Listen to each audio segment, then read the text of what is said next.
बच्चों, Gyandeep plus channel में आप लोगों का बहुत बहुत स्वागत है। बच्चों देखो, हम आपको आज अंतिम दिन क्योंकि हिंदी की परीक्षा जो है वो आज कल में ही निपटारा हो जाएगी, इसलिए आज और हिंदी पढ़ा दे रहा हूँ। बाकी कल से हम आगे की तैयारी करेंगे। देखो, ये पुरोरवा और उर्वशी अभिनव मनुष्य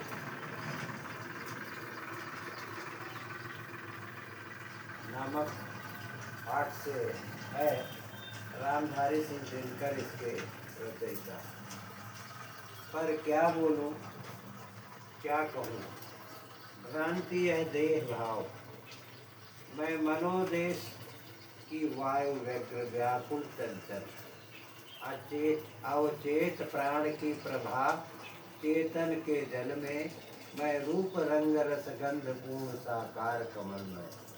नहीं सिंधु की सुता तलातल अतल वितल पाताल छोड़।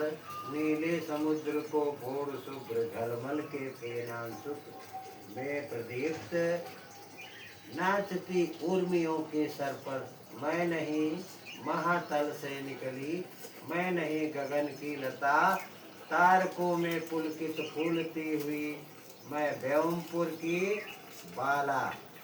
विधु की तनया, मैं नहीं ब्योमपुर की बाला। विधु की तनया चंद्रिका संग पूर्णिमा सिंधु की परमोज्वल आभा तरंग। मैं नहीं किरण के तारों पर झूलती हुई भू पर उतरी। इसकी व्याख्या हम कैसे करेंगे ये आप लोगों को बताते हैं। बच्चों देखो, इसकी व्याख्या हम सबसे पहले संदर्भ लिखें। प्रस्तुत पद्यांश हमारी पाठ्य पुस्तक की। उर्वशी महाकाव्य से उद्धृत किया गया है। उर्वशी खंड से उद्धृत किया गया है। उर्वशी शीर्षक महाकाव्य का है।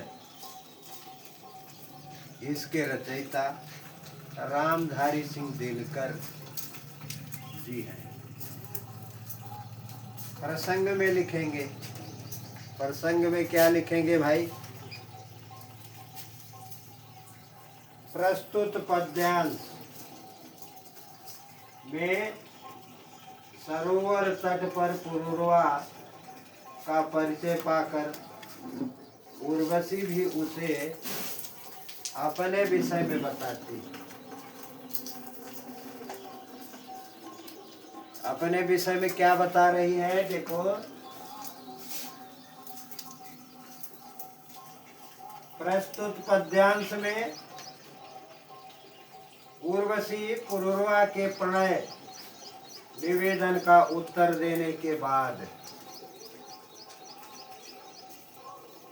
अपना परिचय देते हुए कहती है, हे राजन,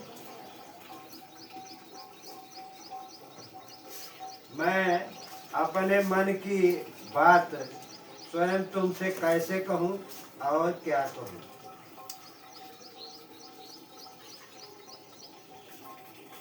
भ्रांति या देह भाव, मैं मनोदेश की वायु व्यग्र व्याकुल चंचल। कहती है कि भाव के आवेश के कारण उन सभी मन की बातों तथा भाव को व्यक्त कर पाना असंभव है। अवचेत प्राण की प्रभा चेतना के जल में मैं रूप रंग रस गंध पूर्ण साकार कमल। कह रही है, यानी उर्वशी पुरुरवा से कह रही है कि शारीरिक बाह्य सौंदर्य दिखावा छलावा एक छल मात्र है। वास्तव में देखा जाए तो इससे उत्पाद पागलपन भी कहा जा सकता है।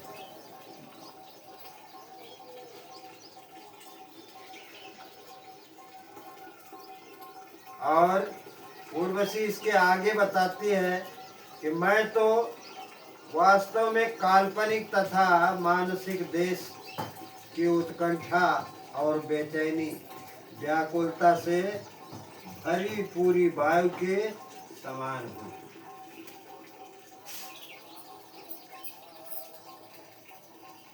आगे कहते हैं मैं अचेतन मन का प्रकाश हूँ और चेतन के जल में पूर्ण रूप से विकसित होने के साथ रस और सुगंध से परिपूर्ण कमल का पुष्प हूँ।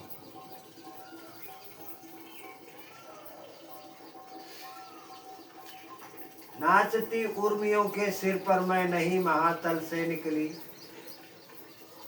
आगे कह रहे हैं कि मैं समुद्र की पुत्री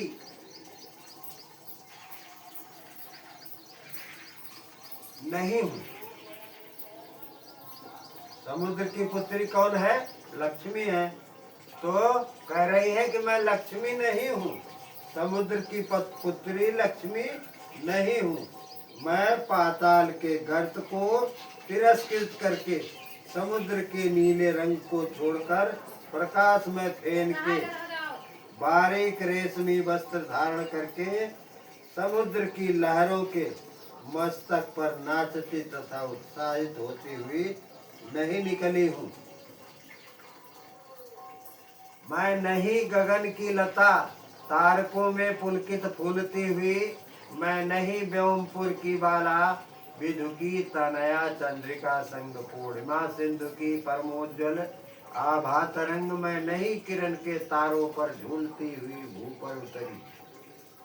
आगे कहते हैं कि